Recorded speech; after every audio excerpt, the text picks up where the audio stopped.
Les poils incarnés, les furoncles, les ongles incarnés, on voit tout ce que c'est, mais est-ce que vous connaissez la bactérie responsable de la majorité de ces infections cutanées? J'ai nommé le staphylocoque doré. Non? Alors c'est parti!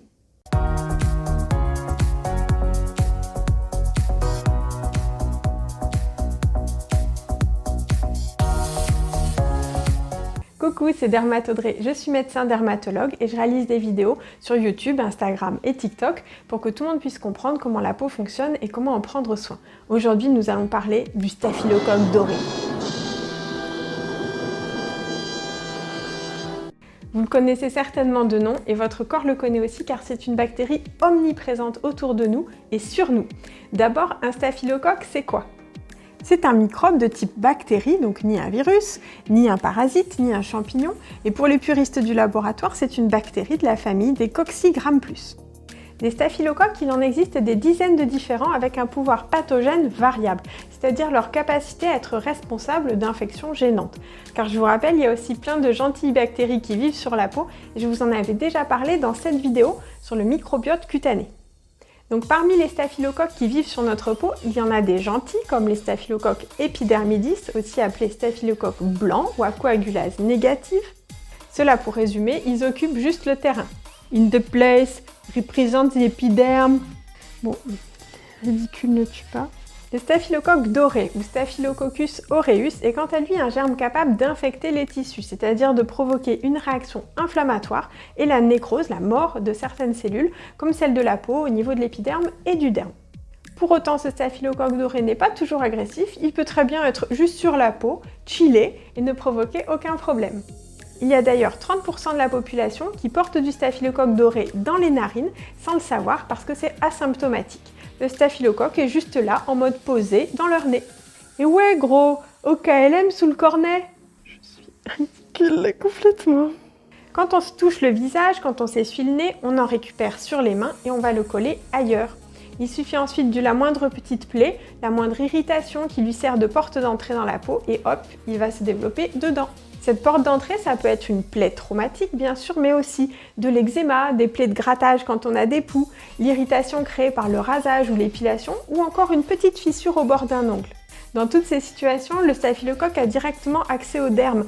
Hop, il aime bien s'y développer, c'est chaud, il a de quoi se nourrir. Quand l'infection est superficielle, on parle d'impétigo ou d'impétiginisation quand il s'agit d'une maladie de la peau préexistante comme l'eczéma. Quand une racine de poil est concernée, il s'agit d'une folliculite, voire d'un furoncle. Et quand tout le derme est infecté, on parle d'érysipèle ou de dermo-hypodermite. Quand le staphylocoque doré rentre dans le corps, il peut circuler dans le sang et aller se fixer sur d'autres organes, surtout s'ils sont fragilisés au préalable, comme les valves du cœur, on appelle ça une endocardite, ou bien les os, c'est une ostéite. Ouais, en fait, c'est facile en médecine, tu prends le nom de l'organe, tu mets it et ça fait la maladie, quoi. Dans toutes ces infections, le staphylocoque doré peut être accompagné d'autres copines bactéries, comme des streptocoques par exemple. Comment soigne-t-on les infections à staphylocoque? Bien sûr, ça va dépendre de l'organe concerné, donc je vais vous parler aujourd'hui des infections cutanées superficielles selon les dernières recommandations de la Haute Autorité de Santé en 2019. En cas de folliculite ou de furoncle isolé, c'est-à-dire un poil incarné qui forme une pustule blanche en regard de la racine du poil, un simple lavage, eau, savon plus ou moins désinfectant, 2 fois par jour pendant quelques jours, c'est suffisant. Il n'y a pas besoin de prélèvement bactériologique ni d'antibiotiques. Un furoncle, ça guérit spontanément.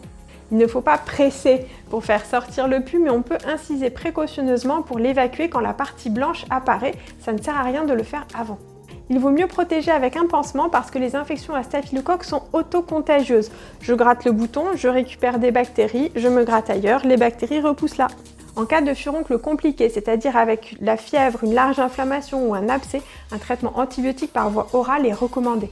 Si les furoncles récidivent souvent, on parle de furonculose et dans ce cas, les prélèvements au laboratoire sont nécessaires. Au niveau du furoncle, mais aussi des gîtes où le staphylocoque aime bien se reposer. Je vous parlais tout à l'heure des narines, mais il y a aussi les plis. Les facteurs de risque sont bien sûr le manque d'hygiène, mais aussi toutes les situations de déficit immunitaire comme l'obésité, le diabète ou une carence en fer. Le terrain atopique est également associé à une augmentation du portage de staphylocoque. Je vous referai une vidéo spécifique pour la conduite à tenir, pour les furoncles et les kystes infectés parce que c'est un problème hyper fréquent en consultation. Pour l'impétigo, c'est-à-dire les infections de l'épiderme avec des lésions suintantes et des croûtes jaunes, dans tous les cas, il faut aussi nettoyer la zone quotidiennement à l'eau et au savon. Et si l'impétigo est localisé, on prescrit un antibiotique local à base de mupirocine 2 fois par jour pendant 5 jours.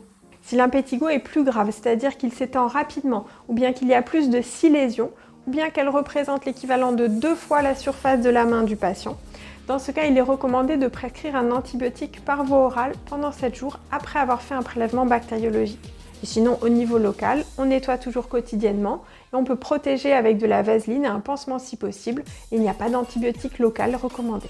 Par contre, s'il s'agit d'une impétiginisation, il faut aussi traiter la cause, comme l'eczéma, les poux, etc. Si les lésions ne sont pas protégeables avec un pansement, une éviction scolaire de 3 jours à partir du début du traitement est recommandée chez l'enfant pour minimiser la contagion. Je vous détaillerai dans une prochaine vidéo les infections plus profondes comme l'érésipèle et les dermohypodermites bactériennes, mais c'était déjà pas mal aujourd'hui pour une petite introduction sur le staphylocoque doré en guest star.